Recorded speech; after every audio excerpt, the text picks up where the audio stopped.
Boa tarde a todas e todas. Sejam muito bem-vindas e bem-vindos a mais uma atividade da Cátedra Instituto Ayrton Senna de Inovação e Avaliação da Educação, que é sediada no Polo, no Instituto de Estudos Avançados da Universidade de São Paulo, em Ribeirão Preto. Esta cátedra é liderada pela professora Maria Helena de Castro. Este evento ele conta também com a parceria do Movimento Profissão Docente. Meu nome é Carla Ventura, eu sou coordenadora do Polo do IA em Ribeirão Preto e é um imenso prazer recebê-los e recebê-las para este webinar intitulado Avaliação Formativa e Desenvolvimento Profissional Docente. Aproveito assim para agradecer imensamente os nossos ilustres convidados de hoje, por terem aceitado estar conosco para discutir o desenvolvimento profissional de educadores, bem como a formulação e a avaliação de políticas para a carreira docente. Agradeço também a equipe do Instituto Ayrton Senna, do Movimento Profissão Docente e especialmente a equipe do nosso polo, em nome da Thais. E também agradeço, claro, a professora Maria Helena por propiciar esta rica oportunidade de discussão. Então, eu desejo a todas e todos um excelente evento e passo a palavra para a professora Maria Helena. Muito obrigada, Carla. É um prazer estar aqui com todos. Eu sou Maria Helena Guimarães de Castro, titular da cátedra. Eu quero agradecer muito o trabalho da equipe toda, a equipe do IEA, a equipe do Instituto Ayrton Senna, a Silvia, a Carol, a Beatriz, né? E agradecer muito a equipe do Profissão Docente, do Haroldo e toda a equipe do Profissão Docente, que deu um apoio fantástico para que nós pudéssemos realizar essa atividade tão importante no momento em que se discute avaliação docente, avaliação formativa dos docentes, a carreira docente, como melhorar a qualidade das nossas graduações, né, das licenciaturas. Enfim, o Brasil está vivendo um momento muito importante nessa área de formação docente, formação inicial, formação continuada. Eu acredito que a profissão docente tem um papel estratégico nesse processo, uma vez que a profissão docente tem feito um trabalho permanente acerca da avaliação docente, de como podemos avançar nas propostas de avaliação dos professores e professoras.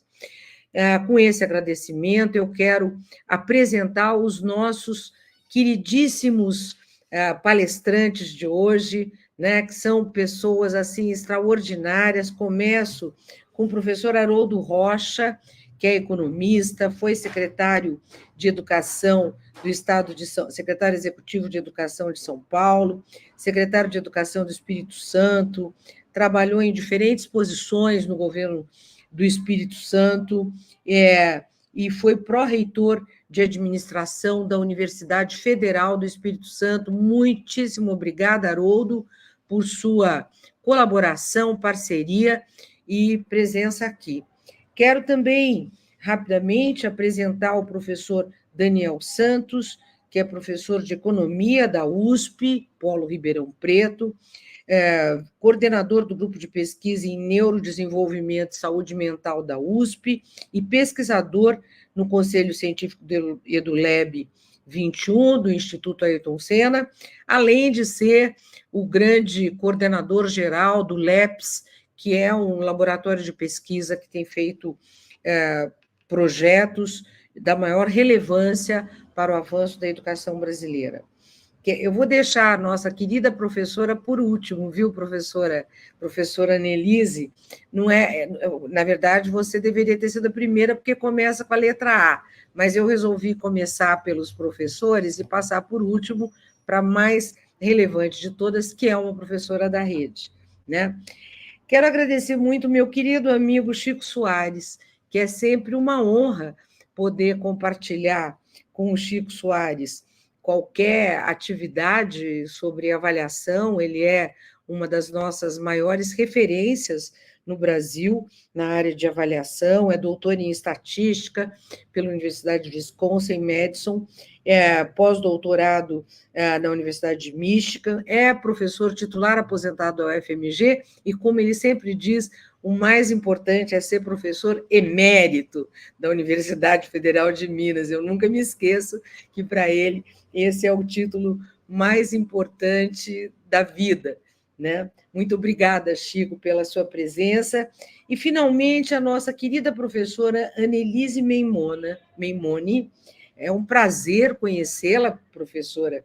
Professora mestre em matemática, autora de livros didáticos do 6º ao 9º ano, pela editora Construir, professora da rede estadual do Ceará, pesquisadora em educação do Centro de Excelência em Políticas Educacionais da Universidade Federal do Ceará e atua na produção de material didático em matemática e como professora formadora de matemática. Professora Annelise, para mim é sempre assim uma oportunidade única poder compartilhar com professores que estão com a mão na massa, trabalhando com a rede, trabalhando no chão da escola, para que a gente possa, de fato, aprender com as experiências que vocês, todos, professores e professoras, podem trazer para nós que trabalhamos mais na área de estudos, pesquisas e disseminação de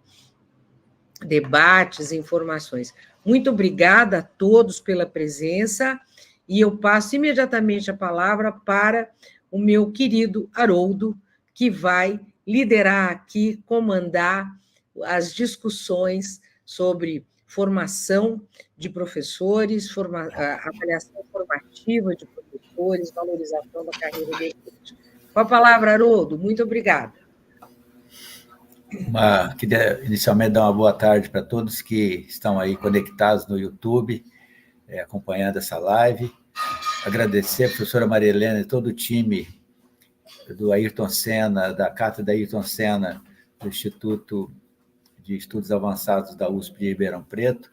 É uma honra, uma alegria muito grande para mim poder estar aqui representando a profissão docente nessa mesa tão qualificada. Eu estou, eu diria, até ansioso para ouvir o professor Daniel, tem um trabalho extraordinário, o professor Chico, de quem eu sou fã de carteirinha há muito tempo, e a professora Annelise, que traz uma experiência vitoriosa lá do nosso estado do Ceará.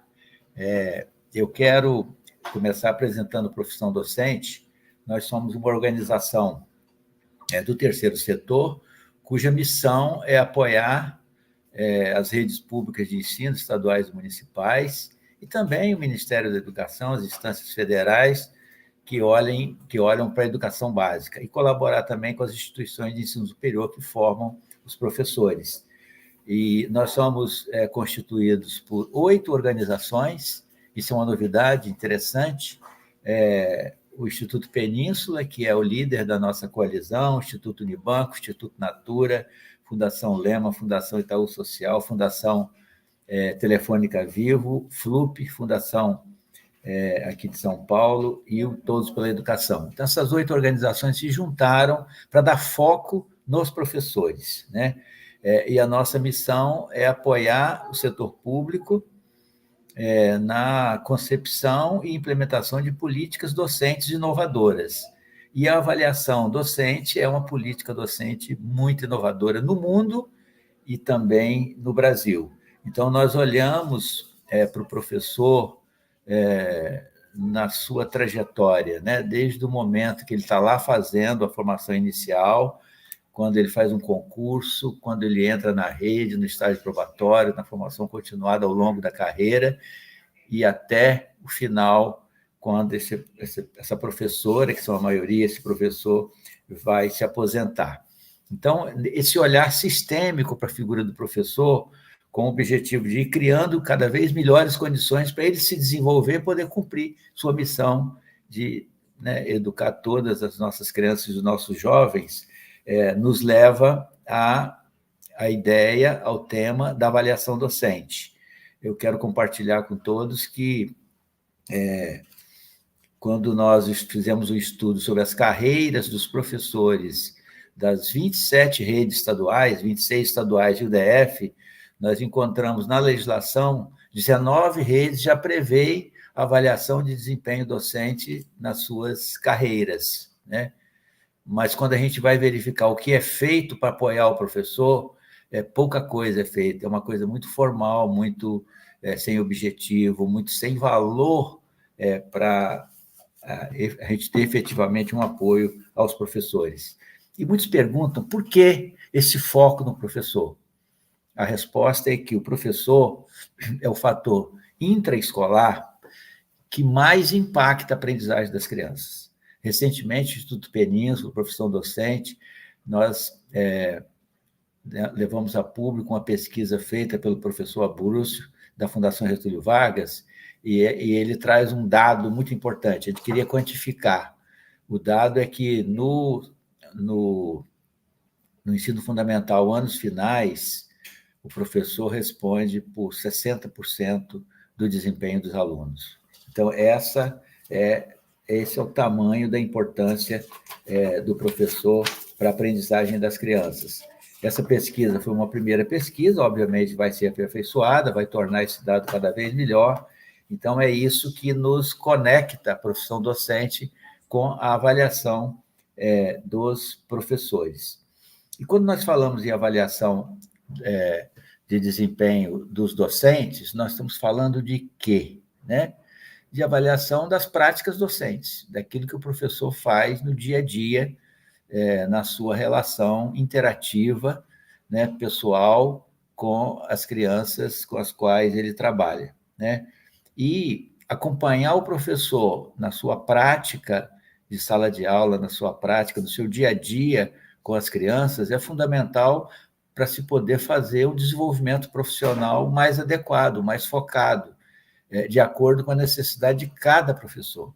Então, uma primeira ideia que eu queria deixar aqui a respeito da avaliação docente é que a avaliação docente é uma ferramenta fundamental para que as redes, para que os colegas das redes possam apoiar os professores no seu desenvolvimento. E assim eles poderem promover a aprendizagem das crianças de uma forma mais alegre, mais feliz, mais abrangente e de todos, que é uma coisa que o Brasil não está conseguindo fazer.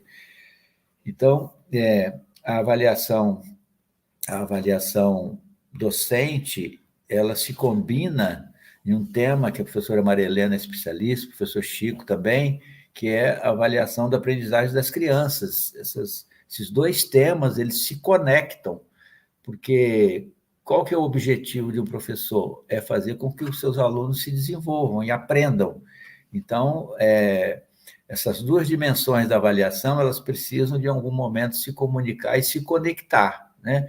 Um professor que é melhor acompanhado e recebe orientações de como melhorar a sua prática, ele certamente vai ter melhor resultado na aprendizagem dos seus alunos, e isso vai ser medido ali na frente. Então, esse é o foco, essa é a visão essencial. Eu quero, na sequência, falar para vocês, muito brevemente, sobre a diferença entre uma avaliação formativa, que é o nosso tema de hoje, e uma avaliação somativa, né, de docentes.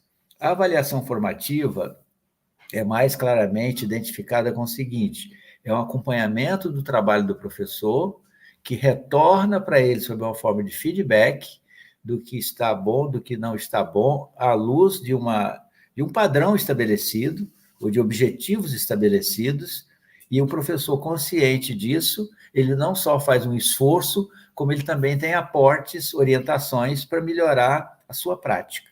Esse é o sentido da avaliação formativa. É uma atitude, é uma ação, né, nas redes de ensino para fazer com que os professores possam crescentemente melhorar a sua prática e se aperfeiçoarem como profissionais de ensino, né? É sensacional. Já temos no Brasil boas práticas, mas é uma ação, uma prática que começa a chegar no Brasil. A avaliação somativa ela é um pouco diferente, né? Ela tem objetivos diferentes. Por exemplo, nas carreiras, a avaliação somativa vai servir para orientar a progressão na carreira dos professores. Ela usa instrumentos, às vezes, mais específicos, ela demanda uma série de cuidados, mas as duas podem ser combinadas, podem ser integradas, dependendo da natureza da rede que está fazendo esse trabalho, sempre em prol do professor. O objetivo central, no final, é fazer com que os professores se desenvolvam. E aí, para finalizar, eu queria falar para vocês um pouquinho do o que o professor docente vem fazendo, né? Então, primeira coisa, nós trabalhamos desde o ano passado na Rede Estadual do Paraná, ajudando a rede a estruturar a avaliação de desempenho e a promoção do desenvolvimento dos professores que estão entrando na rede a partir do concurso público, né? Portanto, no estágio probatório. Nós também estamos no trabalho inicial ainda com a Rede Estadual de São Paulo, na avaliação de desempenho. Mantemos parcerias com várias organizações nacionais e internacionais. Eu cito aqui só para ilustrar, o Centro de Medição MIDI-UC da Universidade Católica do Chile, com quem temos uma relação estruturada, conveniada, com o CAED, com a VUNESP, com o SEBRASP, com a BAVE e outras organizações que trabalham nessa área ou que estão começando a trabalhar na área da avaliação docente. Estamos fazendo a tradução de um livro editado em final de 2022, estamos traduzindo para o português para ficar mais acessível. É um livro que tem, né, eu tenho aqui uma provinha dele, vocês podem ver aí na tela, Avaliação Docente ao Redor do Mundo, organizado pelo professor Jorge Manzi e mais duas professoras da Universidade Católica do Chile, que colheu experiências de 10 países diferentes, ou experiências nacionais, ou de algum estado de alguns países, que estão nesse livro. É um livro bastante denso, são 380 páginas, que está em tradução pela editora Vozes. Aqui, isso que eu mostrei para vocês é apenas um capítulo que já foi traduzido e que eu estou aqui degustando, como se diz, e esse livro vai estar traduzido, disponibilizado a partir do primeiro semestre do ano que vem.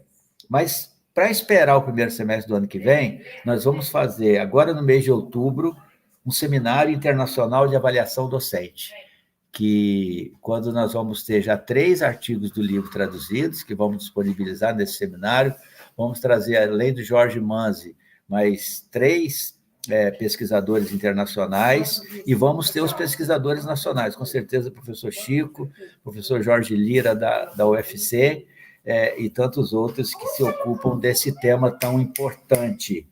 E esse seminário, a gente quer ter nele a presença de mais ou menos 200 pessoas, desde gestores públicos até professores universitários que se ocupam do tema da avaliação. Então, Maria Helena, é isso. O professor docente está muito feliz de estar participando a 4 mãos aqui com a cátedra desse debate, que certamente vai ser muito útil para todos que estão nos assistindo agora e que vão poder assistir depois. Muito obrigado. Muito obrigada, Haroldo. Olha, muitas novidades, hein, Haroldo? Fico muito feliz de ver o avanço da profissão docente cada vez maior. Muito bem, parabéns. Passo, então, a palavra para o querido professor Daniel Santos, que vai fazer uma apresentação de um estudo que ele está desenvolvendo, ele que é professor da USP Ribeirão Preto e lidera o LEPS, também o Laboratório de Pesquisa da USP Ribeirão. Por favor, Daniel, a palavra com você. Acho que eu estou com dificuldade de aparecer na câmera aqui, é isso? Deixa eu ver se eu... Reiniciando a câmera... Não? Não. Ih, meu Deus. Cadê você? Aqui no estúdio eu estou aparecendo para mim mesmo, mas o que será que está acontecendo aqui? Deixa eu pedir, Thaís, alguma orientação, Thaís?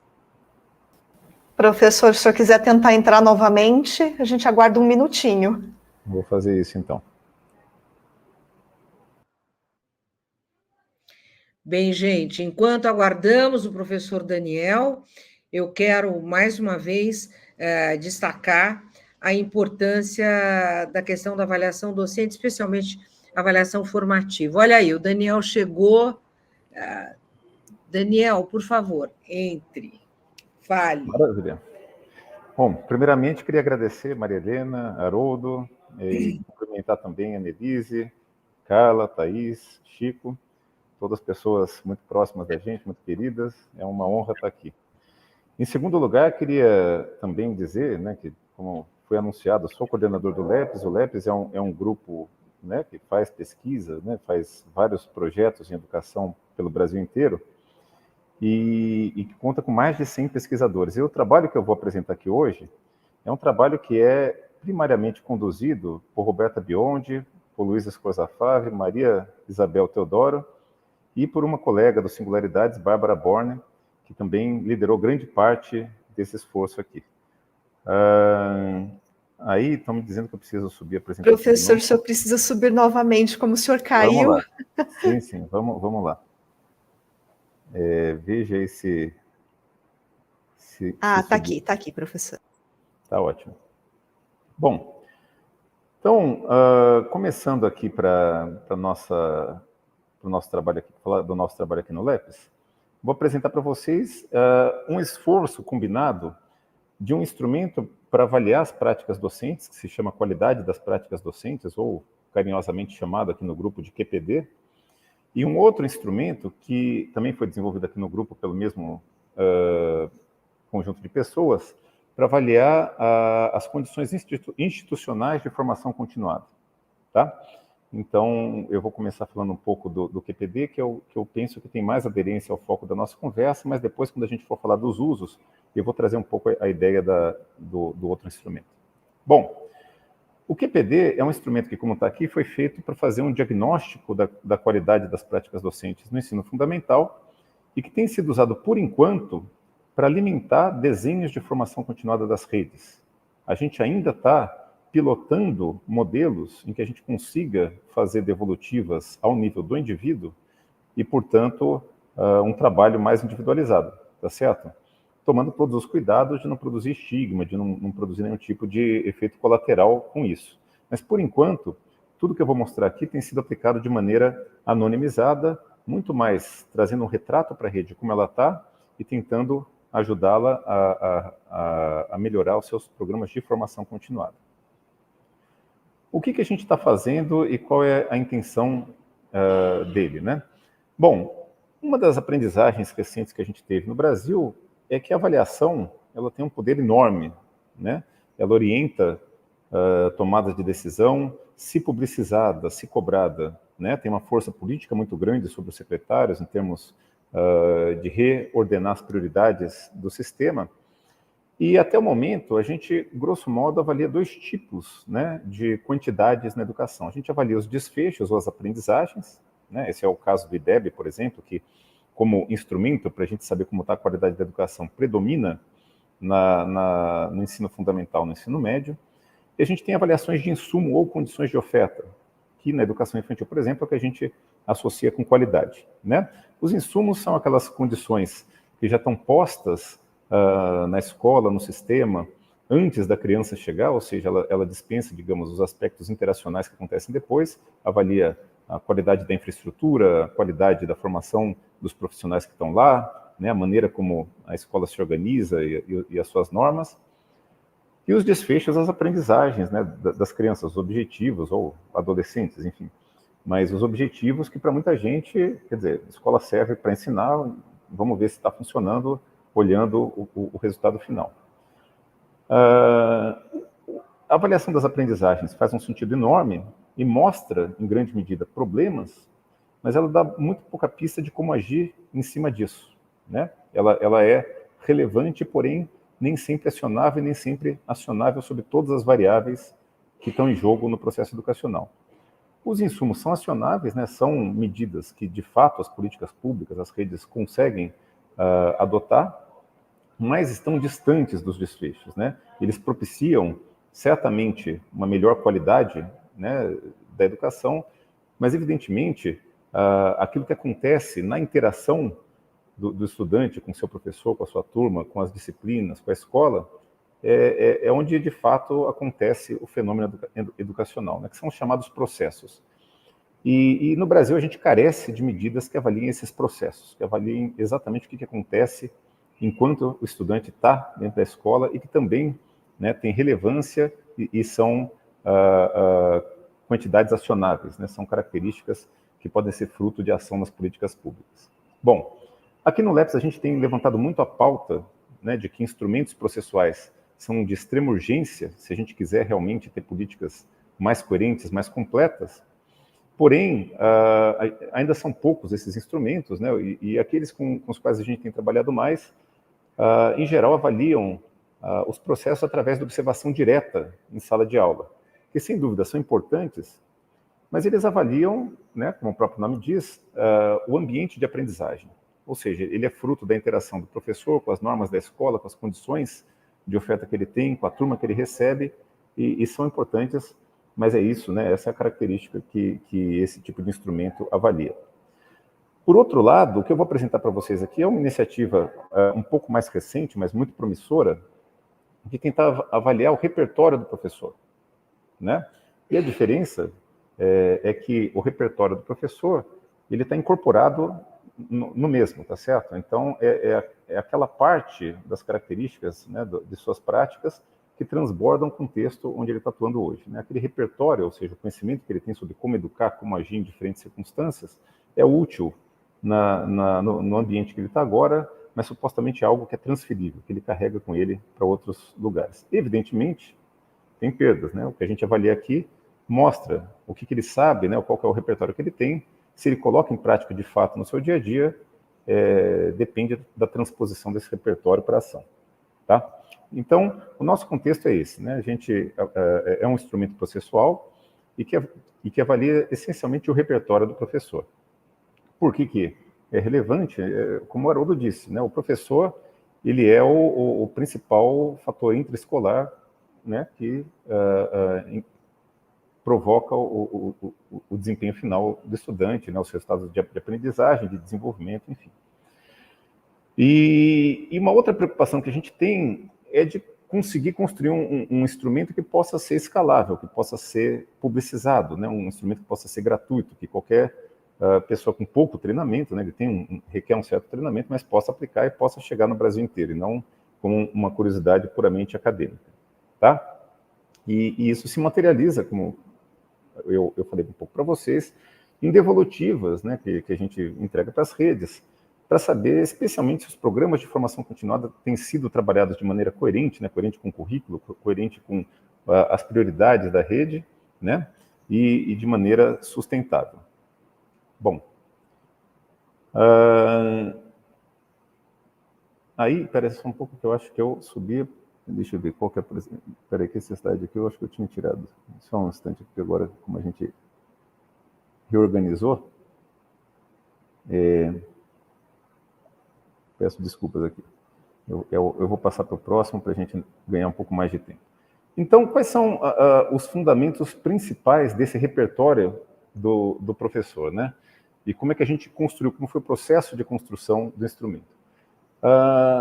Toda a taxonomia, né, as categorias que são avaliadas, né, e a escolha, né, das dimensões, das subdimensões dos itens que estão aqui, são predominantemente baseados numa ampla revisão de literatura que a Fundação Nacional de Ciências dos Estados Unidos realizou, né, em 2 ocasiões, né, chamado How People Learn, como as pessoas aprendem, né, e que sintetiza tudo que a ciência nos contou até hoje sobre práticas pedagógicas que têm demonstração de serem efetivas para provocar a aprendizagem, né? Então, eu vou contar um pouco depois para vocês, né? Quase todo o instrumento foi baseado nessa revisão que foi feita, né, em 2 grandes volumes ao longo do tempo, e depois adaptada no Brasil, contando especialmente com a participação de profissionais das redes de ensino, né, num esforço interinstitucional, interdisciplinar, onde educadores, psicólogos, eu que sou economista, participamos também, né, com outros especialistas, e que tentou com isso trazer, né, o caráter contextualizado para o Brasil e adequado aos nossos documentos aqui. Mas, fundamentalmente, essa revisão, né, de uma prática centrada na aprendizagem, ela busca capturar 5 grandes aspectos da prática pedagógica do professor. Tá? Para começar aqui, né, o professor ele precisa resgatar os conhecimentos prévios dos estudantes, né? Então, vai contra um pouco aquela visão mais antiga de que o estudante é uma tábula rasa e que o professor constrói a aprendizagem a partir do zero, né, e reconhece, né, o aprendiz como um sujeito, né, que é protagonista do seu processo, que já traz uma certa bagagem, né, e que precisa ser resgatada e o conhecimento novo construído a partir disso. Uma visão focada na equidade. Então, as boas práticas não devem olhar para uma criança prototípica, um jovem prototípico, um jovem médio, né? Ela precisa ser para todos. E o bom professor, ele precisa ter certeza que mesmo o jovem que está mais distante, né, seja no seu processo de aprendizagem, seja no engajamento naquela prática, esteja minimamente envolvido de modo a garantir o direito de aprendizagem para todos. Uma aprendizagem com profundidade e compreensão. Então, aqui a gente foge um pouco daquele paradigma conteudista da transmissão de conhecimento que deve ser memorizado e reproduzido, né, para um tipo de aprendizagem que precisa ser mais profunda, né, de modo a permitir a modelagem, a resolução de problemas, né, perdão, meu Deus, hoje está difícil. Voltei? Perdão, gente, eu estou aqui um problema técnico meio... Professor, o senhor está na tela, normal. Perdão. É que para mim eu fiquei tudo escuro e meu computador está dando tela azul o tempo todo. Tá. Não, mas está aparecendo normal, fique tranquilo. Tá ótimo. Então eu vou continuar aqui. Uma perspectiva de que a aprendizagem, o desenvolvimento integral, requer não apenas, né, a absorção do conhecimento, do legado, né, humano, mas também a construção do pensamento crítico, né, que permita uma inserção ativa no mundo, tá certo? Uma aprendizagem autêntica e contextualizada, trazendo essa ideia, né, de que a aprendizagem, para ser significativa, ela precisa não apenas ser útil num futuro distante, num futuro abstrato, preparar para as etapas seguintes, mas ela precisa ter significado e ajudar o estudante no seu processo presente, tá certo? Então, e esses são, digamos, então, os princípios, os grandes princípios que esse instrumento evoca aqui. Aqui eu vou passar também por esse slide, para a gente ganhar um pouquinho de tempo, e eu vou contar como é que, então, o instrumento se organiza, né, com base nessa revisão. Ele tem 4 grandes dimensões, tá certo? A primeira delas, né, a articulação entre os saberes prévios e os novos conhecimentos. Então, ele sempre constrói em cima de uma certa bagagem, ele precisa ser capaz de fazer essa conexão, né? O desenvolvimento da competência disciplinar, né, e aqui eu não contei para vocês, mas esse instrumento ele está construído e calibrado para o 4º ou 9º ano, né? E tem sido aplicado especialmente pensando no professor que trabalha como especialista, né? Ele trabalha num contexto onde ele articula conhecimentos específicos, tá certo? Então, essa competência disciplinar está atrelada a esse desenvolvimento factual e uma organização que facilita a recuperação e aplicação dos conhecimentos em outros contextos. O conhecimento com compreensão e autonomia, né? Então, resgatando essa ideia de que o conhecimento ele tem que permitir ao estudante não apenas memorizar e aplicar nas próprias situações que são trabalhadas em sala de aula, mas transpor para contextos de vida que estão além, né, daquele que é trabalhado em sala de aula. E um tema, né, que esse é o único que a gente precisou buscar um pouco mais em outras literaturas mais recentes, que são as formas de se relacionar com o mundo e aprendizagem socioemocional. Reconhecendo que o desenvolvimento integral ele não diz apenas respeito, né, à plenitude do desenvolvimento do potencial humano individual, mas também a capacidade que ele tem de agir em consonância com a sociedade, com os princípios dos outros. Ou seja, o espaço de um termina quando começa o espaço do outro, e no mundo global, no mundo social, a gente precisa aprender a viver em grupo, na coletividade. Então, ele traz o senso de identidade dos indivíduos, a capacidade de relacionar-se com o mundo e agir sobre ele. Tá? Esse instrumento, atualmente, foi aplicado em mais de 1000 professores, né? O desenho de aplicação, que eu vou contar aqui um pouco para vocês, ele usa uma abordagem muito próxima do que a psicologia classifica como julgamento situacional. Então, o que é isso, né? Ele relata a respeito das suas próprias experiências, dizendo como ele agiria em determinadas situações. Então, ele traz, né, uma professora fictícia que se defronta com diversas situações típicas de sala de aula. Em cada uma dessas situações são feitas perguntas abertas ao professor, né, onde é muito difícil tentar adivinhar o que é certo ou errado, o que pontua mais, pontua menos, e a gente acaba pontuando essas respostas dos professores num grid, né? Então tem uma rubrica que constrói a partir dessa rubrica um grid, né, de práticas que ou ele tem ou ele não tem no repertório dele, e o aplicador ele registra o repertório do professor nessas rubricas. A gente grava nessas entrevistas por Zoom, né, uma entrevista que dura cerca de 1 hora, né? Então o instrumento ele pode ser aplicado na íntegra ou não. Na íntegra são 2 entrevistas de aproximadamente 1 hora cada uma, e depois a gente distribui para 2 juízes independentes fazerem a pontuação nas rubricas, né? Após um treino para fazer esse registro, e aí eles resolvem as divergências de modo a chegar num consenso sobre qual é o repertório do professor. Com isso, né, a gente consegue atingir o Brasil inteiro sem precisar dos deslocamentos, né, e sem causar os constrangimentos que eventualmente podem surgir quando você faz uma observação direta da prática do professor, seja levando um observador, seja filmando a prática, que também são protocolos que existem, tá certo?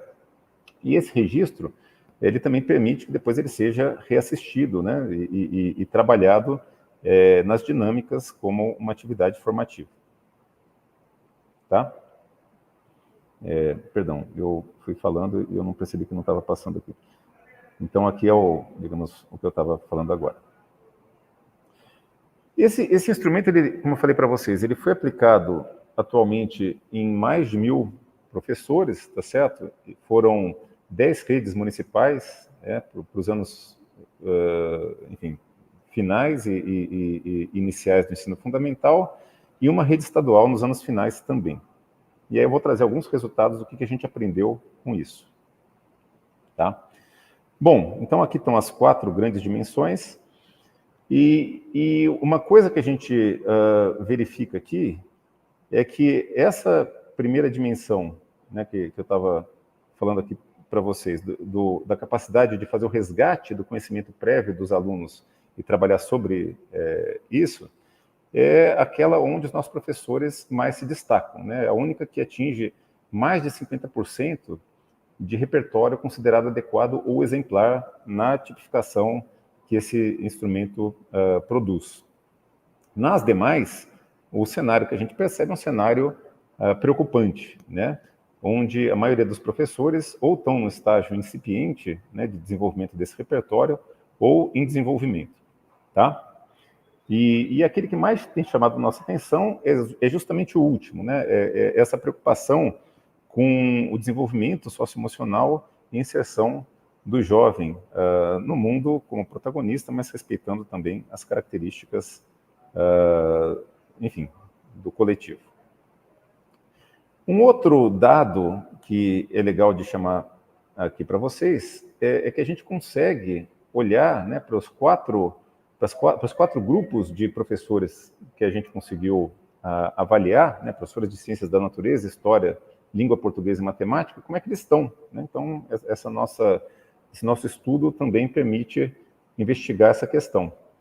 E aqui um fato que chama atenção é que os professores que demonstram o menor repertório nessas 4 grandes categorias costumam ser justamente os de língua portuguesa e matemática. E a gente pode especular um pouco o porquê disso, né? Quer dizer, são os professores que mais são cobrados por resultado na avaliação externa e que também, no seu contexto, acabam tendo que se subordinar muitas vezes, né, a um material estruturado, a um tipo de articulação da rede muito voltada para a obtenção de resultado, né?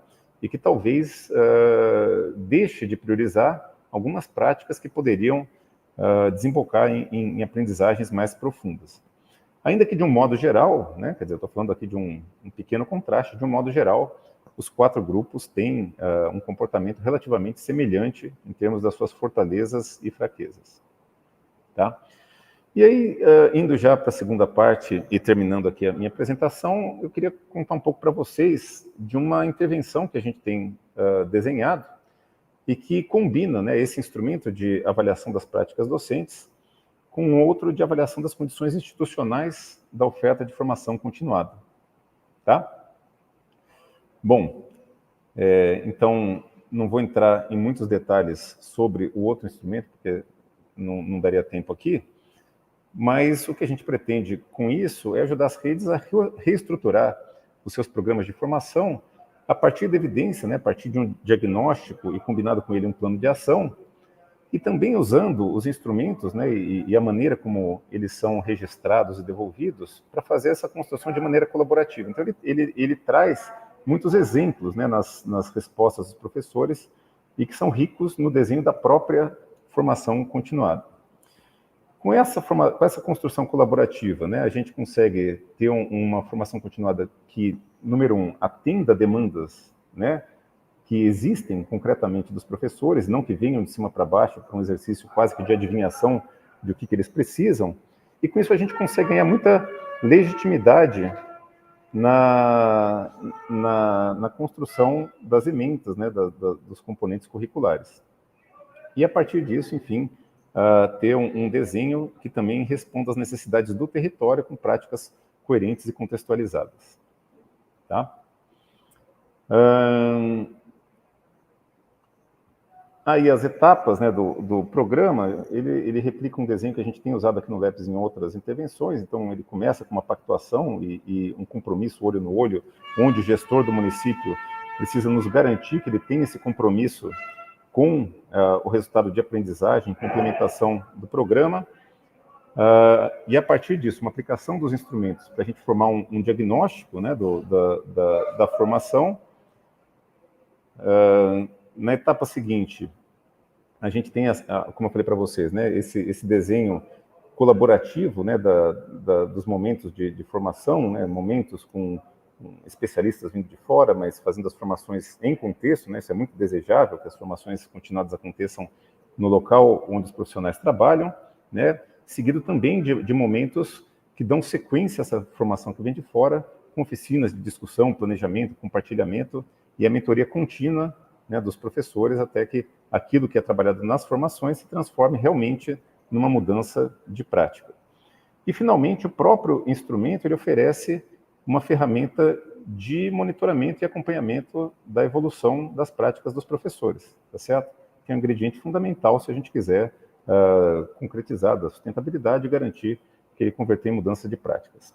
Bom, os objetivos, né, são potencializar os recursos que a rede já tem, especialmente, né, os recursos humanos, né, o professorado, né, e levá-los, né, ao seu pleno potencial, mas levar também, né, o pleno potencial da equipe escolar, né, o compartilhamento, garantir que o compromisso com a aprendizagem esteja lá, né? Sempre trabalhando na perspectiva das necessidades formativas, como eu falei para vocês, colaborativa, legítima, e com uma preocupação, né, de, através da transferência de tecnologia, de formar os formadores, especialmente, e com isso, né, fazer um processo de cascateamento até que chegue nos professores, que a gente garanta a perenidade e a sustentabilidade das nossas ações. E, finalmente, aqui, já indo para o finalzinho da minha apresentação, né, qual é a motivação que a gente coloca para as redes como fundamental para aderir a esse tipo de solução, né?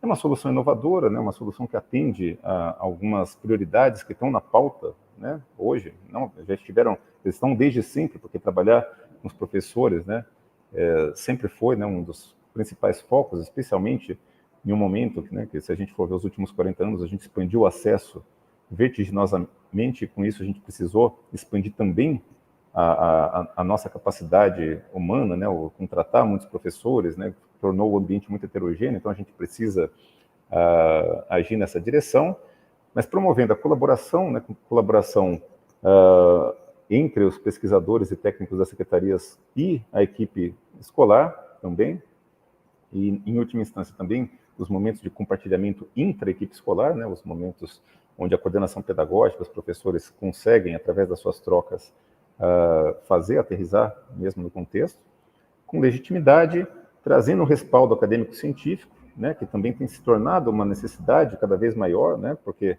afinal de contas, que a formação continuada é importante sempre se soube, mas muitas vezes as redes falam assim, mas quem que eu devolvi? É o A, o B, o C? Aqui a gente tenta trazer de onde vêm essas ideias, enfim, como é que elas se inserem numa concepção de educação que as redes estão usando. Um suporte técnico, né? Então, inicialmente nosso, depois da transferência de tecnologia, a gente trabalha especialmente em construir essa massa crítica dentro das redes e visando essa perenidade e sustentabilidade.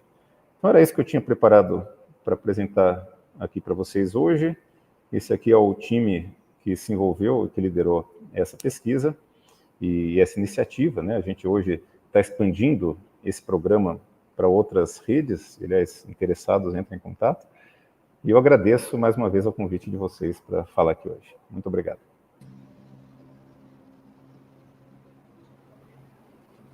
Muito obrigada, Daniel.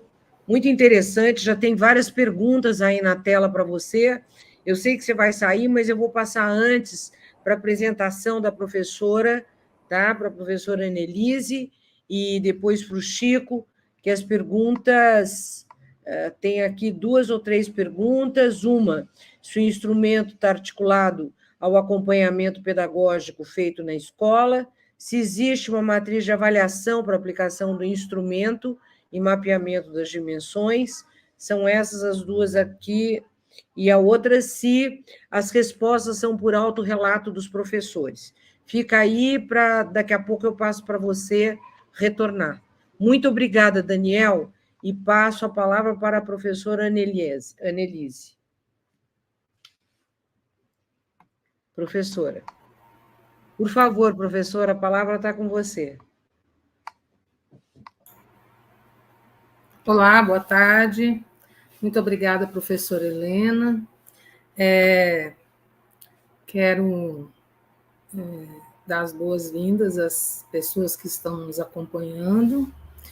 Então, eu sou Annelise, eu sou professora do estado do Ceará, e hoje eu vou trazer a minha vivência desde 2018 com um relato sobre formação de professores.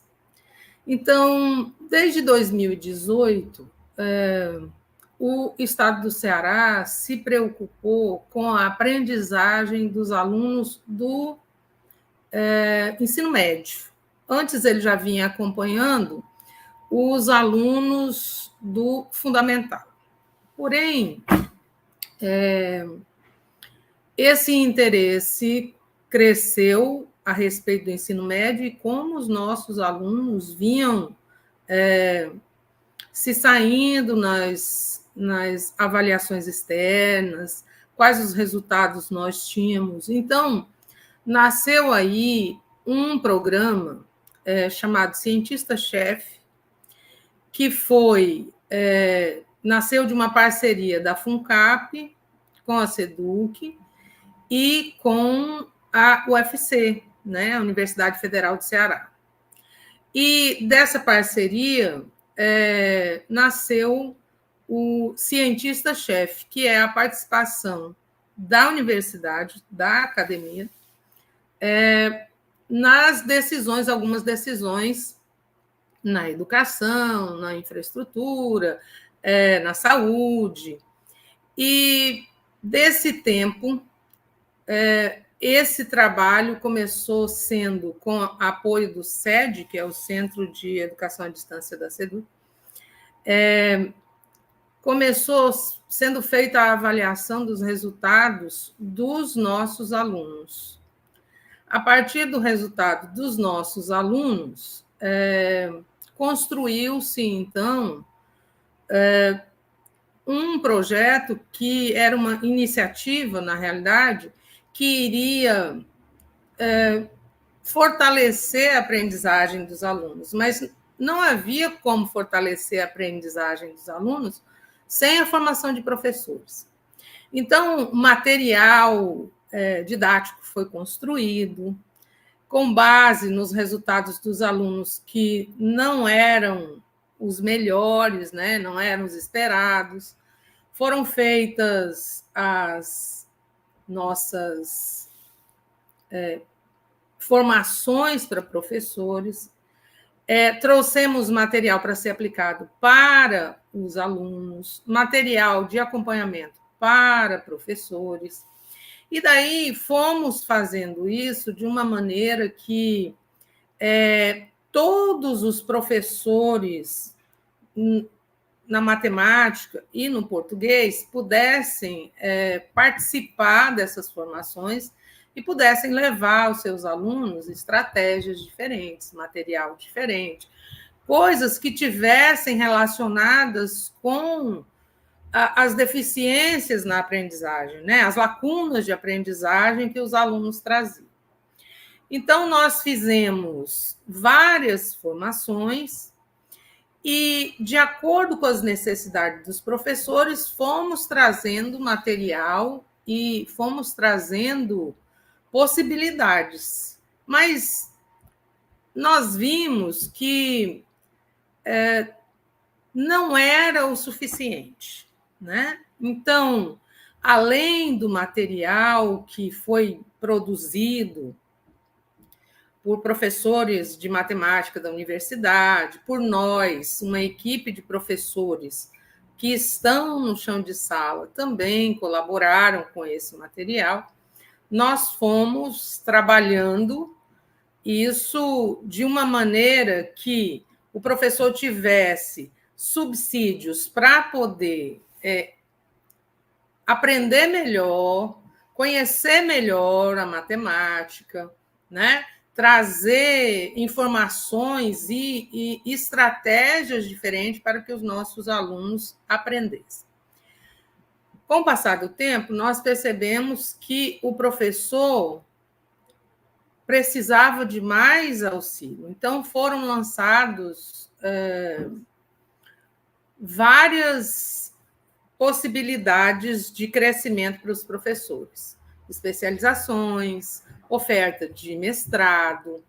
E nós fomos trabalhando isso cada vez mais de uma maneira que era dada a formação em Fortaleza para os formadores. E os formadores levavam para as suas cidades, para as suas credes, para os formadores locais ou regionais.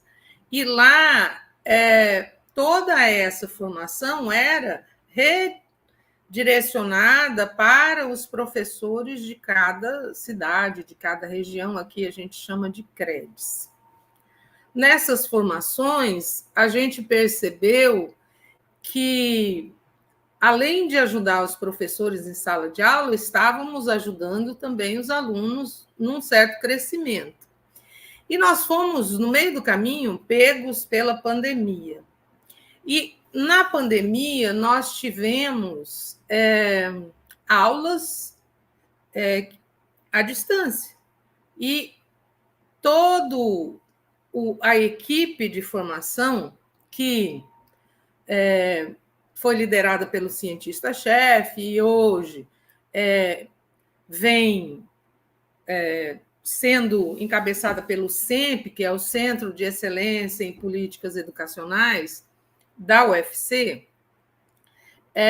vem trazendo não só a formação de professores, vem trazendo material para que esses alunos sejam melhor atendidos. O professor Daniel falava que a gente precisa perceber o aluno como um indivíduo, né?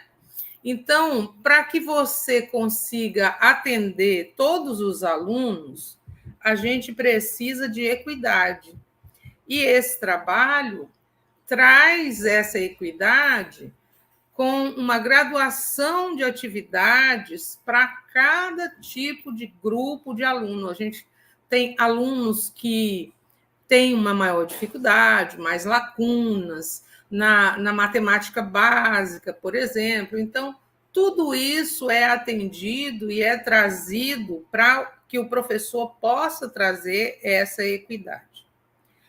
Tá.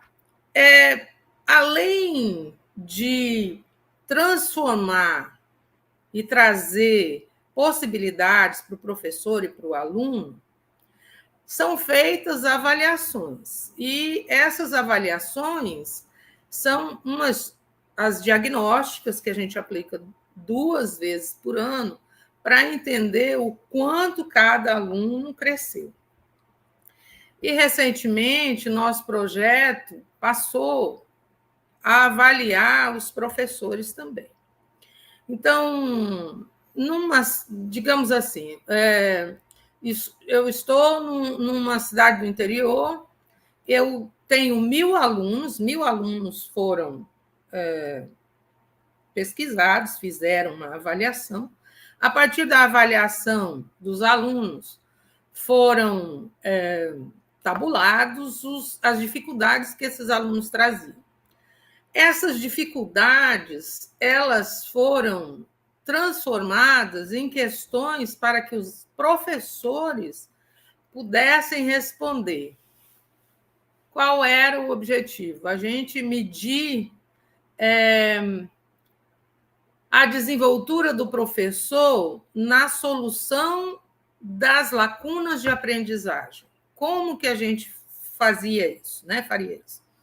Trazendo o erro do aluno e perguntando para o professor de que maneira ele poderia interagir com esse aluno para resolver esse problema. Ou por que aquele aluno erraria aquela questão? Qual a lacuna que ele traz consigo para poder ter errado naquela questão? O que é que aquele aluno não aprendeu que trouxe a ele essa dificuldade? Então, o que a gente faz com essa avaliação? Né? Uma pergunta, por que avaliar o professor? Porque a gente precisa saber, nesse quesito professor, quanto isso interfere na aprendizagem do aluno. O professor Daniel disse que, pela pesquisa dele, em certo momento, 60% do sucesso do aluno, ou 60%, está ligado ao professor. Claro que a gente tem outras variantes, a gente tem outros problemas que afligem nossos alunos, mas em relação ao professor, existe um certo momento que 60% depende do professor, essa aprendizagem. Então, o que a gente precisava avaliar o professor. E o que é feito com essa avaliação? Essa avaliação, ela nos traz um resultado, e esse resultado vira uma devolutiva para cada professor, que é totalmente anônimo, né? Essa devolução mostra para o professor quais são as suas fragilidades, e, além disso, existe a oferta de curso, de especialização, de formação para esses professores. Não é ensinar da aula, mas compreender quais seriam os pontos importantes para que esse professor pudesse investir para aprender e modificar o seu fazer pedagógico, né? A minha experiência de muitos anos eu, como professora do curso de matemática e de pedagogia, diz que, pelas várias turmas por onde passei na pedagogia, falta muita matemática nos cursos de pedagogia para que o nosso professor pedagogo consiga trazer mais formalidade para a matemática. E falta muita didática nos cursos de matemática para que o nosso professor de matemática, né, o licenciado, seja capaz de trazer uma pedagogia mais próxima do aluno, que é o conhecer o aluno, entender a dificuldade do aluno, que dentro de uma sala da educação básica não cabe aquela frase fatídica, é fácil ver. A gente precisa explicar melhor para os nossos alunos, para que eles tenham compreensão daquilo que nós estamos falando. Então, trazer formação para o professor, trazer possibilidades de não só uma formação mais consistente em matemática, em português, para a formação inicial, para os cursos de licenciatura, mas também a formação continuada para aqueles professores que estão há muito tempo longe da universidade. E isso, com certeza, a gente percebe quão eles ficam, os professores das formações, como eles mudam, como muda a sua prática, como ele traz feliz para as aulas as possibilidades diferentes que ele levou para a sala de aula e obteve resultado positivo. Essa é um relato de uma experiência de uma professora que está em sala de aula, que participa da pesquisa em educação, que está no curso de pedagogia e matemática, que traz uma experiência de vida dentro da sala de aula e que tem aprendido todo dia com a pesquisa, com os professores, com os nossos cursistas, o quão importante é o professor na vida do aluno e o tamanho da nossa responsabilidade para que esse aluno atinja, né, com sucesso, não só a aprendizagem, né, mas a vida dele como cidadão. Muito obrigada pela oportunidade. Muito obrigada, professora Annelise. Excelente a sua reflexão e depoimento sobre uma experiência tão importante como essa aí do Ceará. Chama atenção aquilo que todos os que se debruçam sobre as graduações, licenciaturas, pedagogia, observam, né, que há uma tendência nos cursos de formação de ausência do conhecimento dos conteúdos específicos que os professores precisam desenvolver na sala de aula e da didática, né? Quer dizer, esse é um aspecto muito, muito importante e muito interessante, a experiência, a trajetória toda que vocês fizeram. Muito obrigada. Eu passo imediatamente para o professor Chico Soares. Chico, por favor, palavra com você. Tá, obrigado, Maria Helena, mas eu preciso da ajuda da Thaís para colocar meus slides. Muito obrigado. Thaís, eu vou passar, não é isso? Bem, tá aí, Maria Helena já disse que eu sou professor emérito, então isso significa que todo mundo fica sabendo da minha idade, né? Você tem que estar aposentado e ter passado alguns anos. Eu tomei o nome avaliação formativa. A minha interpretação da avaliação formativa vai ser, é claro, aquela na qual eu tenho envolvido, mas o professor Haroldo fez uma bela descrição de avaliação formativa. Essa aqui é a síntese que os autores importantes aí dessa área deixam, e eu me organizo nessa breve participação em torno desse infográfico. Por favor, observem que são 4 colunas: evidências de aprendizagem, o diagnóstico e a ação pedagógica. E são 4 os atores: as professoras, as turmas e os estudantes. Eu queria começar o que vai ser a avaliação formativa. Ele está dizendo que todos, naturalmente, as professoras, os professores devem compreender e introjetar as metas e objetivos de aprendizagem. O que eles estão querendo dizer e o que ao longo do tempo a gente foi percebendo?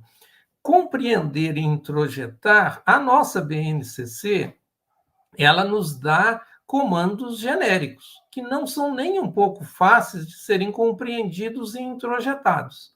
Quer dizer, aqui eu vou propor uma solução, mas sem que a gente tenha muita clareza do que a criança deve aprender, não vai ser possível organizar o trabalho pedagógico.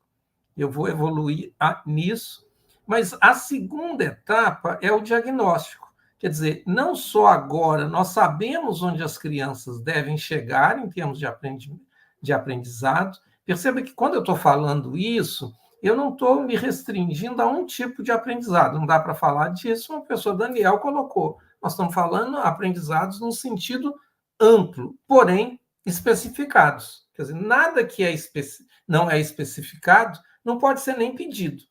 Então, o diagnóstico, e aí eu leio, preparar discussões, tarefas e atividades que evidenciam o aprendizado. Esse termo, tarefa, que evidencia o aprendizado, eu vou elaborar um pouco, mas é absolutamente fundamental. Quer dizer, a criança aprende o que ela faz, não o que a gente acha que ela faz, ou que está escrito para ela fazer. E, finalmente, a ação pedagógica. Quer dizer, a avaliação formativa, o Haroldo foi muito feliz nisso, ele já disse que ela termina com a ação de devolutiva. Enquanto a somativa, que não briga com a formativa, que ela tem função, ela termina com a medida. Aqui, a avaliação formativa termina com a devolutiva, que ajudem aos estudantes. Agora, eles colocam ainda 3 atores importantes na avaliação formativa. Eu queria chamar a atenção, falei muito do professor, mas eu queria chamar a atenção da importância da turma, dos colegas. Eu acho que a gente tem que minimizar isso. Então, a avaliação formativa é saber o que a criança deve aprender, diagnosticar e fornecer devolutiva. Isso aparece claramente, eu vou pular isso, deixa de ser importante, isso aparece claramente nesse triângulo, que eu chamo de triângulo pedagógico, ou como eu estou chamando aqui, de alinhamento pedagógico. Quer dizer, o que seria um projeto pedagógico? O que ensinar, como avaliar. Então, aqui é a minha contribuição dentro da ideia da formação de professor, onde não é uma área de grande expertise minha. Eu estou muito mais focado no aprendizado dos estudantes, mas essas coisas se comunicam. E aqui eu estou baseado em muita literatura que diz o seguinte: tarefa é um termo pesado na literatura pedagógica. Eu entendo isso, mas eu insisto em utilizar para dizer que é algo concreto. Pois bem, o que o estudante deve aprender a fazer, ele é a concretização do currículo.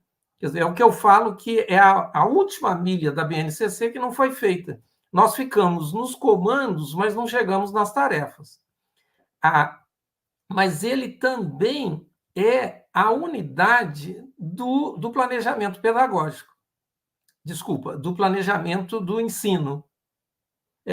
Frequentemente, a aula vai ser preparada, eu vou dar um contra-exemplo disso logo agora, onde fala o que nós vamos ensinar hoje. Na minha cabeça, eu deveria ter clareza da tarefa, e aí eu organizo a minha atividade. E, naturalmente, o como avaliar. Importante deixar claro, gente, que a tarefa que vai fazer parte da avaliação formativa e da avaliação formativa não precisa ser diferente. Essa história no Brasil, que eu falo que no Brasil a medida engoliu o pedagógico. Quer dizer, medir é importante, mas a avaliação não é para medida, é para a criança aprender. Essas coisas têm um pouco de conflito aí, mas a gente tem mais de uma maneira de encontrar o equilíbrio. Mas nós estamos num momento completamente desequilibrado. Eu vou dar um exemplo disso. Então, o que eu queria que vocês guardassem até agora? Eu estou dizendo que nos processos de formação docente, se não forem enfatizadas as tarefas que os alunos devem aprender, isso começa a ficar longe do que é útil. Percebe? Quer dizer, o planejamento tem que ser em cima da função última da escola, que é garantir o direito de aprender do estudante. Isso é uma coisa importante. Então, aqui, é só para vocês terem ideia do que o mundo está fazendo. Tem esse site americano que ele fala o seguinte: quais são os exemplos de tarefas que as crianças... Aí, Annelise, em sua homenagem do Jorge, eu coloquei aqui a matemática. Então, lá, o que seria a BNCC tem agora um lugar, é uma iniciativa privada, onde você vê exemplos de tarefas que as crianças no segundo, no terceiro, no quarto ano devem fazer. Então, é o sonho que em cada município, em cada projeto pedagógico, quando a gente chegasse lá e falasse: vocês ensinam o quê? Ou o pai, a mãe, diante da secretária de Educação, pergunta: o que a minha filha vai aprender? E que aí a coordenadora pedagógica tirasse de um arquivo, está vendo? Eu tenho aqui exemplos, isso aqui não são itens para ser treinados, mas se você for analisar, aqui dentro tem um progresso de dificuldade, de demanda cognitiva. Depois desses últimos anos, eu me sinto mais confortável em falar da compreensão leitora. Então, o que eu queria? Que em cada município a gente dissesse: olha, nos diferentes anos escolares, as crianças lerão esses textos. Mapa de progresso, tarefas concretas. A formação docente tem que estar baseada em cima disso. O que o Brasil faz? O Brasil faz exatamente o oposto. Esse daqui é um contra-exemplo, e é um contra-exemplo que me deixa muito triste. Eu peguei isso de um documento que foi desenvolvido para, entre aspas, orientação docente. Como surgiu o dinheiro? Eu vou ler porque é importante. As primeiras moedas, parecidas com as atuais, surgiram na Lídia, atual Turquia, e na Grécia por volta do século a.C., século VII a.C. Elas eram pequenas pegas de metal com peso e valor definidos. Antes, as compras eram feitas através de trocas de mercadorias. Já o dinheiro em papel tem origem na Idade Média, quando o costume de se guardar valores com um ourives, que era uma pessoa que negociava objetos de ouro e prata. Como garantia, o ourives entregava um recibo. Com o tempo, esses recibos passaram a ser usados para fazer pagamentos circulando de mão em mão. Aos poucos surgiram as notas. Está aqui um texto, isso é uma questão de 8º ano, é um texto pequeno, mas tudo bem, tem aqui alguma coisa. Olha o que nós estamos praticando. Então, a pergunta que se faz para esse texto é: esse texto serve para dar uma informação, divulgar um evento, ensinar uma tarefa? Não tem nada de errado nisso, mas perceba, aquela pergunta não me diz se a criança compreendeu completamente esse texto. Ela pega uma pequena parte da compreensão. O que é triste é que lá no teste não tem outras perguntas, tá? Mas o que é mais triste ainda é isso que eu copiei de uma recomendação docente. Esse item avalia a habilidade de os estudantes reconhecer a finalidade de textos.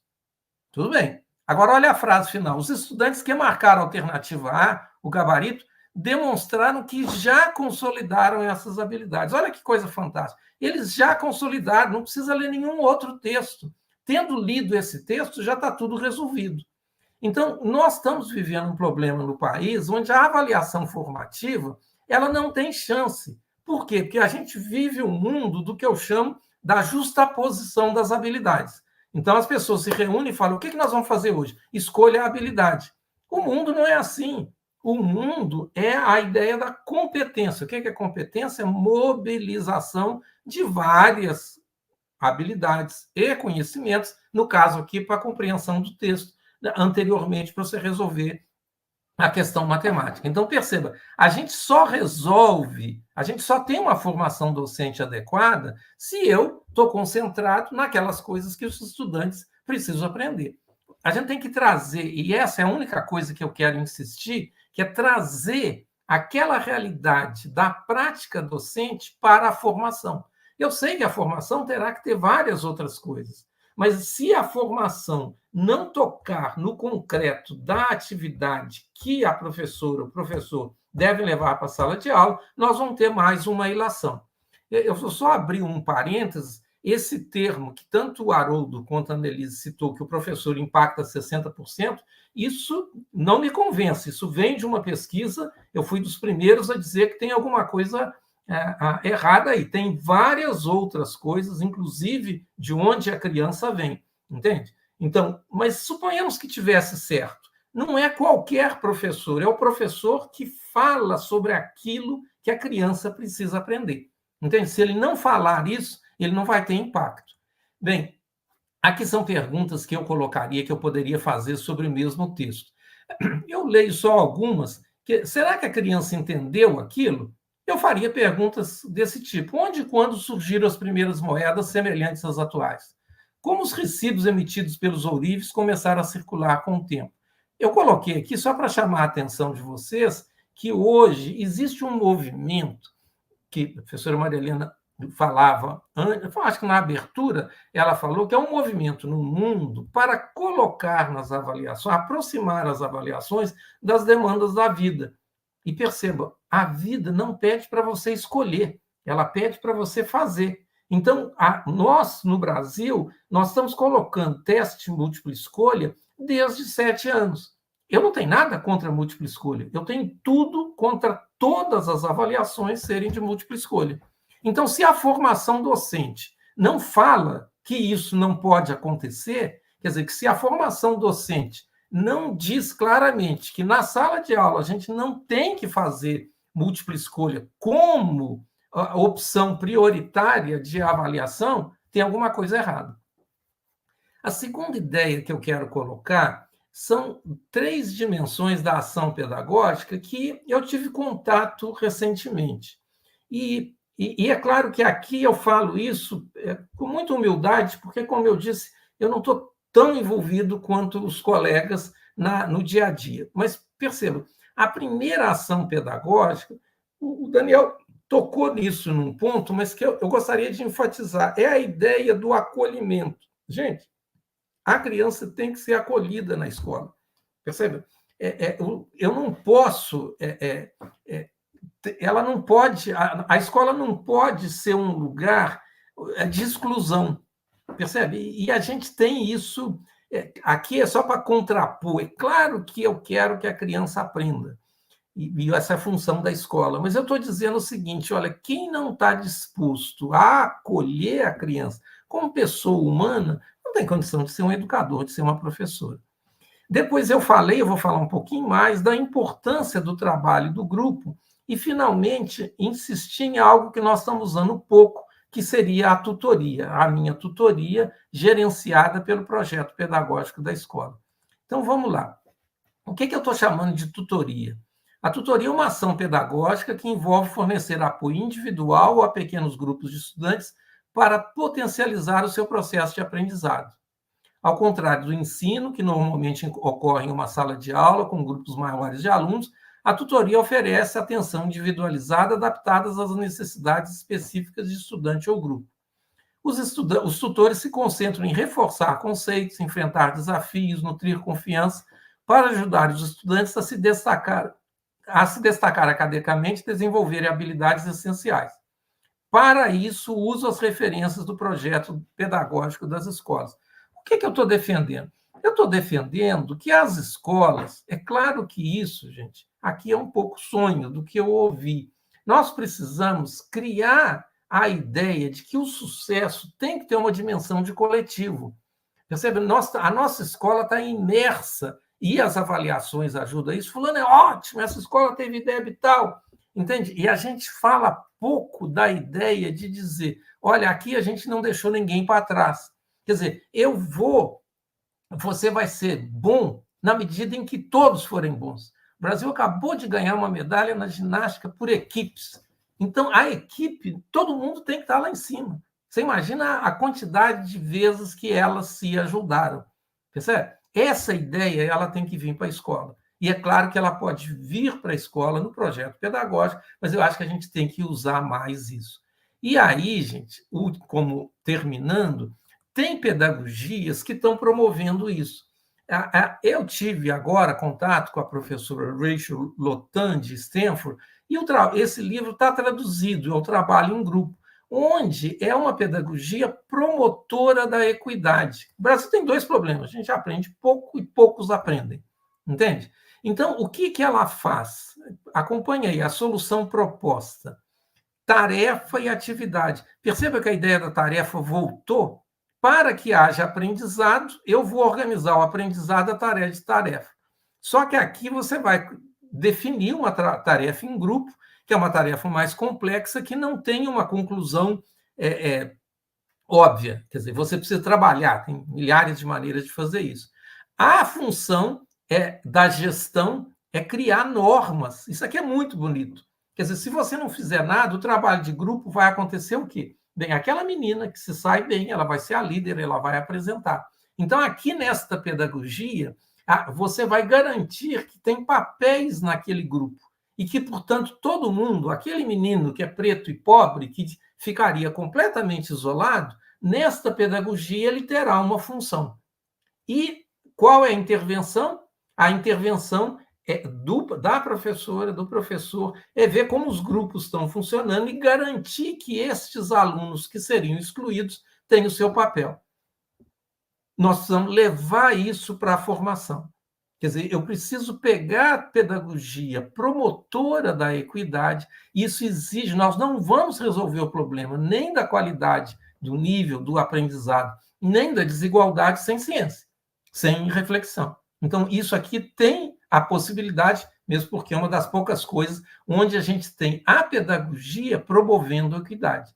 Eu gostaria que os grupos de formação de professor tivessem aí no seu conjunto de tecnologias algo nesse sentido. E, basicamente, só para dizer, resumindo o que ela faz, por que ela promove equidade? Porque o status ele não vai impactar a participação. E a participação leva à aprendizagem. Quer dizer, então, nós vamos garantir que, da forma como o ensino, no caso, em torno da tarefa, através de normas e papéis bem definidos, através das intervenções das professoras, a gente cria, então, essa nova pedagogia. Minha contribuição pequena, então, é a seguinte: a criança aprende o que ela faz. Ou a gente define as tarefas que a criança deve aprender, ou isso não vai acontecer. Quando eu disse a gente, entretanto, eu não estou imaginando que alguém de fora vai chegar e dizer são essas tarefas. Eu estou imaginando aqui uma construção curada, mas coletiva, que é o que nós estamos tentando fazer lá no curso que a professora Annelise referenciou. Entende? Basicamente, quando eu estou falando de textos, eu vou perguntar para as professoras quais textos vocês entendem que as crianças no segundo, no terceiro, no quarto, no quinto ano devem ler. Mas aí nós precisamos fazer a curadoria. Por quê? Porque nós estamos imersos no Brasil, num mundo onde nós somos puxados para trás. O Brasil fez agora a nossa avaliação da alfabetização. Diferentemente dos outros países do mundo, a gente não teve acesso ao instrumento. Tá? Do pouco que a gente sabe, os textos, no fim do segundo ano, que nós utilizamos, são textos de 30, 40 palavras. Em Portugal, eu costumo dar esse exemplo em algumas palestras, você tem textos 5, 6 vezes mais. Será que o Brasil não dá conta? A criança brasileira não dá conta? Não, é claro que ela dá conta, desde que a gente dê a ela a chance de aprender. Sem formação docente, que dê à criança a chance de aprender completamente, nós não vamos longe. Mas não vamos dizer é o professor, é a professora, é um conjunto de fatores. 60% é uma estatística perigosa, porque a gente vai, em princípio, dizer que se eu mexer aqui, está tudo resolvido. O problema é muito mais complexo do que isso. Mas era o que eu tinha para contribuir hoje, uma pequena contribuição. Muito obrigado. Obrigada, Chico, eu adorei a sua enorme contribuição, é verdade, que isso, especialmente 2 pontos que você tocou. Primeiro, a ideia de tarefa, né? Que é algo que a gente sempre fala quando discute avaliação, que vai avaliar aquilo que a criança aprendeu e sabe fazer, e as pessoas esquecem, né? Uma frase que na área de avaliação é sempre lembrada, né? E um outro ponto, a ideia de que só o teste de múltipla escolha nunca será suficiente, a ideia de tarefas, né? Eu acho que esse ponto das tarefas é essencial. Adorei o teu exemplo, as perguntas, gostei demais. Enfim, foi fantástico. E também, como você, eu acho que esse 60% aí, Haroldo, a gente precisa relativizar, tá? Porque a própria pesquisa da McKinsey, ao contrário da pesquisa do Abrúcio, o que ela dizia? Que o fator professor é o que mais explica, mas é diferente em cada contexto. E, a partir daí, a própria pesquisa que a OCDE fez depois mostrou, em algumas circunstâncias, o professor representa 10%, em outros 20%, em outros 30%, em outros 40%, vai depender muito do contexto e da qualidade das aprendizagens, do projeto pedagógico. Enfim, essa é uma outra discussão. Mas foi muito boa a contribuição do Chico, do Daniel, da professora Annelise, do Haroldo. Temos aqui várias perguntas, eu não sei como está o nosso tempo aí, tá? Vou lá, deixa eu destacar aqui algumas perguntas. Aqui tem pergunta para o Daniel, se o instrumento permite interpretar a que se deve o fato do repertório mais restrito estar comprovado em língua portuguesa e matemática, se existe uma avaliação, uma matriz de avaliação para aplicação do instrumento e de que forma esse instrumento poderá ser articulado ao acompanhamento pedagógico feito na escola, né? O tipo de tarefa, aqui é para o Chico e também para a professora Annelise, não é justamente resultado do foco excessivo em educação baseada em evidências ou em avaliações em larga escala? Como equilibrar responsabilização e autonomia do professor? Ou seja, tem aí alguns cursistas, participantes questionando a ideia da tarefa e do excesso de ênfase nas avaliações em larga escala. Passo a palavra para o Daniel, que é o que tem que sair primeiro, depois para o Chico e para a Annelise. Por favor. Tá bom. O Marilene, depois do Daniel eu respondo, infelizmente eu também terei que sair. Tá bom. Daniel. Maravilha, então. Vamos ver se eu consigo chegar em todos aqui. Foi perguntado também se é um instrumento de autorrelato. Ele é de autorrelato na medida em que o professor é o próprio informante que revela o seu repertório, mas não é através de uma extração direta da informação, justamente por conta da desejabilidade social. Então, o que se faz é colocá-lo em situações contextualizadas para perguntar como ele agiria em diversas circunstâncias concretas. E essas circunstâncias, elas propositalmente não têm o certo e errado, não são tão fáceis de saber o que pontua, o que não pontua, justamente tentando mitigar o problema da desejabilidade, que para esse tipo de construto seria o grande viés que a gente, enfim, combate, né? Elaine, se o instrumento permite interpretar a que se deve o fato do repertório mais restrito estar comprovado entre língua portuguesa e matemática, aqui é no âmbito das hipóteses, tá certo? A gente fez essas coletas, descobriu esse fato e agora está no campo de tentar entender a fundo, mas a minha hipótese é que tem a ver com a construção da identidade docente, né? Ou seja, o que é o compromisso dele, né? E quanto mais o compromisso ou está no material ou está em entregar um resultado avaliativo e não está em garantir que todos os estudantes aprendam, e a partir de um plano de aula que também esteja consubstanciado no projeto político-pedagógico, maior é a chance de que para o tipo de prática que é pontuado nesse instrumento, ele não vá tão bem. E a cobrança sobre os professores de português e matemática nos parece substancialmente maior, especialmente, enfim, a gente pode discutir aqui, tá? Mas é no campo das hipóteses, eu não consigo te afirmar isso. É o que a gente hoje tem tentado investigar mais a fundo. Caroline, de que forma o instrumento será articulado, acompanhamento pedagógico feito pelas redes participantes? Tudo começou apenas formando um diagnóstico, uma devolutiva, e ajudando as redes a planejar ações. Hoje a gente está tentando protocolar um caminho para que não apenas, né, seja feito o diagnóstico a partir do diagnóstico com plano de ação, mas que, acoplado a isso, o próprio instrumento sirva para o acompanhamento da concretude, né? Ou seja, então, em outras palavras, né, o instrumento ele serve de início para formar um diagnóstico que ajuda a fazer o planejamento das formações continuadas, mas posteriormente também serve para acompanhar se os professores estão mudando efetivamente as práticas deles no contexto. Lógico que aqui tem uma questão de desenho, a gente tem que fazer por amostragem, né? A gente ainda não sabe o tamanho de um viés de memória se a gente aplicar sequencialmente o mesmo instrumento com a mesma história para os professores, então, enfim, tem detalhes aqui metodológicos de como isso foi planejado de ser feito, mas é um instrumento que ele é versátil no sentido de ter esses dois usos. E, Renata, se existe uma matriz de avaliação para aplicação do instrumento e um mapeamento das dimensões, então a resposta é sim, né? Começou com revisões, né? Então foi digamos, o nosso processo criativo ele teve digamos, uma dupla entrada ali. De um lado, olhando as necessidades das redes, os documentos oficiais e imaginando uma maneira de organizar, né, a devolutiva de modo que fizesse sentido para as nossas redes, a gente foi lendo a literatura internacional e tentando encaixar nessa nossa construção, nesse nosso esqueleto, aquelas práticas que tinham demonstração, evidência de que eram efetivas em promover a aprendizagem, né?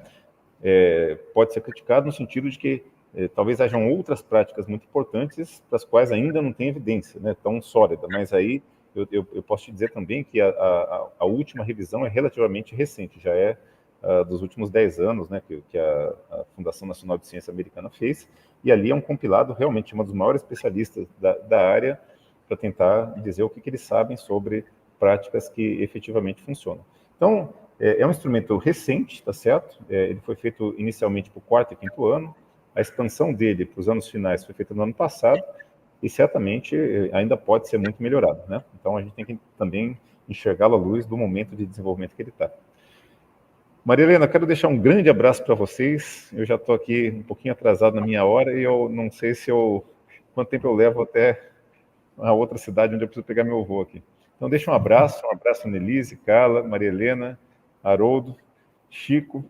Foi muito bom ouvir as falas de vocês, fiquei muito contente. Annelise, parabéns. Chico, brilhante, como sempre. Não canso de ouvir teus comentários. Deixar um abraço para quem nos assistiu até agora. E é isso, gente. Até a próxima. Pois é, boa viagem. Boa viagem. Obrigada, viu? Obrigado. Chico. Eu queria, nessa fala final, insistir em algumas coisas que são importantes. Quando a professora falou de avaliação externa, perceba, eu disse, a avaliação externa ela é feita para ajudar o gestor. Ela tem essa função. Ou seja, a medida, gente, ela tem uma função. O problema é que, no Brasil, toda avaliação só olha como função medir.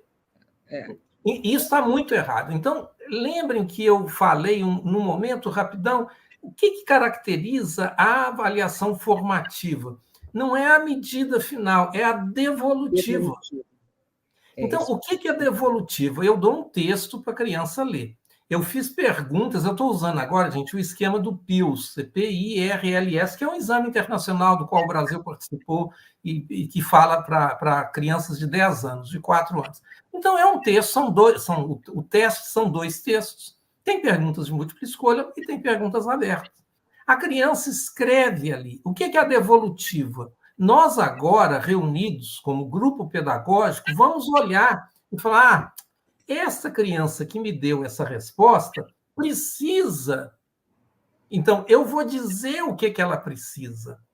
Só que quando eu fizer isso e fizer isso no coletivo, isso vai ser uma experiência fantástica de formação entre os pares, porque eu estarei diante de uma necessidade muito clara da criança e vou estar descobrindo junto com as minhas colegas o que aquela criança precisa ouvir. Agora, dando um outro salto, Haroldo, na direção de que a gente, no Brasil, precisa. Não é, óbvio, questão do movimento do profissão docente, mas nós precisamos ter arquivos de erros. Por que a internet não te deixa em paz se você tenta comprar um carrinho de bebê. O tempo todo eles mandam e o outro manda e manda. Perceba, você já comprou eventualmente, mas eles não esquecem isso. Olha, o Chico estava querendo comprar uma roçadeira, como eu comprei lá para o sítio. Agora o tempo todo está isso. Nós julgamos o erro fora.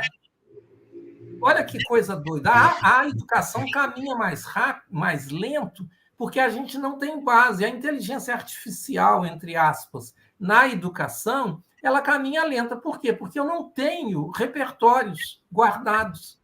Agora, eu não tenho repertório guardado porque nós tomamos a decisão louca de dizer que a avaliação é múltipla escolha. Entende? Então, nós estamos num momento em que a tecnologia pode nos ajudar. Então, imagine o que vai acontecer em alguns anos. Eu vou ter um texto. Esse texto vai ser usado muitas vezes. O Brasil é enorme, entende? Ele vai ser usado 10 mil vezes. Eu vou ter 10 mil respostas, que estarão agregadas em 5 tipos. As professoras, nos cursos de formação, vão interagir para dizer: este aluno, nessa circunstância, deve ter isso, isso e isso de apoio. Percebe? Nós não temos isso, Haroldo. E aí, o que eu tenho? Eu tenho o genérico. Percebe? O genérico não resolve. Mineiro gosta muito de contar casos, eu vou terminar citando o meu pai. Meu pai era muito religioso, ou pelo menos. Então, ele falava assim: amai-vos uns aos outros. O que você já fez hoje para ajudar alguém? E eu, criança, Haroldo, eu tremia assim: o que eu fiz? Hoje eu não fiz nada. Perceba? A gente muda através do concreto. Eu ajudo o estudante através do erro concreto que foi feito, e não através da generalidade. Quer dizer, a tecnologia tem que nos ajudar para isso. E ela vai ser feita. Ela está sendo feita, entende? E seria bom que ela fosse feita para promover o aprendizado de todos, entende? Não simplesmente para dar mais dinheiro para um determinado grupo. Então, é isto. Muito bom. Annelise, por favor. Excelente, Chico. Eu tenho que despedir.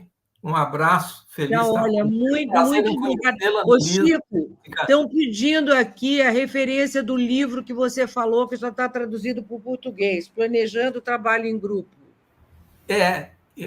Eu posso mandar, ele está super...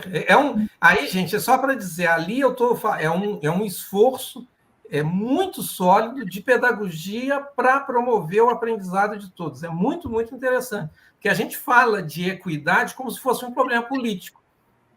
Ele tem que virar um problema pedagógico, se é que a gente vai ter algum sucesso. Se ele vai virar um problema pedagógico, ele tem que estar na formação dos docentes, né? Aliás, um ponto muito importante de hoje é que a palavra pedagogia, equidade e aprendizagem foram as mais faladas em todas as apresentações. Foi muito bom. Eu fui anotando aqui: equidade, pedagogia. Excelente. Professora Annelise. Professora, o evento foi maravilhoso. Assim, eu estou muito feliz de ter participado. Eu não encontrei a pergunta aqui nos comentários. Se a senhora puder repetir a pergunta que fizeram. Vou repetir, Annelise. É o seguinte, olha. Era uma pergunta para você e para o Chico. Sim. O tipo de tarefa mostrado não é justamente resultado do foco excessivo em educação baseada em evidências e avaliações em larga escala? A pergunta era: como equilibrar responsabilização e autonomia do professor? Porque na sua fala você diz que a experiência de vocês começou a evoluir e foi evoluindo na medida em que vocês observaram, né, que havia várias dificuldades para que os professores, eu anotei aqui, fui anotando muitas coisas, que para que os professores desenvolvessem novas práticas que fossem além do material de apoio aos professores, e que vocês, então, começaram a olhar, especialmente após a pandemia, em devolutivas para o professor, para garantir maior equidade e atender às diferentes necessidades dos alunos, né, com base nas evidências que foram aparecendo ao longo do trabalho que vocês desenvolveram. O nosso Marilena, trabalho... Annelise, Sim, pois não. Marilena, eu vou precisar sair, eu já posterguei aqui 15 minutos, um outro compromisso, mas olha, Annelise, perdão eu não te ouvir, mas depois eu vejo na gravação que fica disponível. Okay. Marilena, muito obrigado pela parceria, pela um debate tão rico. E foi ótimo. À sua disposição. Precisava continuar, eu estou tá querendo bom? continuar. Legal, tá bom, Carla, obrigado, Annelise. Muito obrigada, Haroldo. Muito obrigada. Tchau, tchau. Oi, Annelise. Pois é, professora, nosso trabalho ele foi feito assim, nós fomos crescendo dentro dessa pesquisa, né? Foi um trabalho que foi baseado em numa bibliografia robusta, mas a gente foi aprendendo conforme foi construindo a pesquisa. E foi trabalhando e foi trazendo mais informações, subsídios. A gente veio trazendo também ao professor esses títulos que a gente achava de importante, né? Então, quando você traz uma devolutiva para o professor, aqui no Ceará tem um sistema que chama Cisedu, que o professor pode verificar em cada turma, cada aluno, qual foi o resultado desse aluno, não só na avaliação externa, mas nas avaliações formativas, né, do ano curricular, né, e das diagnósticas. Então, o professor consegue ver as dificuldades do aluno, quais foram os assuntos em que ele não conseguiu sucesso, e o professor pode, baseado nesse sistema, que é um sistema muito completo e muito complexo, né? Nessa construção, né? O professor vê de uma maneira bem clara como que ele pode trabalhar as atividades com os alunos. Ó, esse grupo de alunos tem a dificuldade básica, esse grupo de alunos tem uma dificuldade mais que está mais próximo da série dele, ou ele só tem dificuldade nos assuntos que ele está vendo na série dele. Enfim, o professor pode obter essas informações do sistema da SEDUC. E daí ele pode construir atividades. As atividades, elas podem ser de vários tipos, não precisam ser de marcar, são de múltiplas escolhas. Muitas atividades, inclusive, que nós propomos no curso e que nós trabalhamos, são atividades onde o aluno precisa do cálculo, precisa justificar, ele observa uma conta, e daí na conta ele diz se ela está certa ou se ela está errada, por que ela está errada, onde que ela está errada. Quer dizer que são questões que vão buscar no aluno conceito, ele sabe conceito, né? Ele precisa justificar. Todas as questões abertas, elas têm diferentes justificativas, e a gente pode colher o nível dos alunos e construir rubricas, que é um ponto muito importante. O professor Chico até falou, a gente precisa de rubricas, mas a gente também pode avaliar o aluno além das rubricas, porque tem alunos que trazem problemas individuais. E aí o professor, tendo toda essa informação, ele pode trazer para a sua turma, para os grupos que têm diferentes níveis de aprendizagem, diferentes níveis de avaliações, diferentes níveis de tarefas. Avaliações ou tarefas que sejam direcionadas para que o aluno que tem uma dificuldade na matemática muito básica para que ele possa superar e crescer, né? E em cada nível vai existindo tarefas que são de acordo com a dificuldade do aluno. E isso não é um trabalho só para o professor. Isso é um trabalho para a gestão, isso é um trabalho para a escola, isso é um trabalho para a coordenação, isso é um trabalho para ser dividido, né, por todo mundo na escola que entende que o compromisso é com o aluno, com o crescimento do aluno, com a aprendizagem do aluno, e que o que nós pudermos fazer para que esse aluno saia do ensino médio, do ensino básico, com dignidade, com possibilidade de alguma forma, ter dignidade na sua construção da sua cidadania, já está valendo o crescimento do aluno, o crescimento do professor, os resultados da escola, tudo já está valendo a pena. Professora Annelise, muito obrigada. Eu acho que essa iniciativa de vocês é realmente excelente e muito frutífera, já apresentando resultados relevantes para a educação pública do Ceará, muito conhecidos. Eu vou encerrar, vou passar aqui a palavra para a Carla, nossa diretora do IEA, lembrando algumas perguntas que estão aqui, que eu concordo plenamente. O maior problema que os professores e as escolas aqui no Brasil enfrentam hoje em dia é a ditadura do vestibular e dos testes de múltipla escolha, gente. Eu concordo. Alguns aqui estão dizendo que a culpa não é do professor, não é mesmo. Não é do professor, não é do aluno.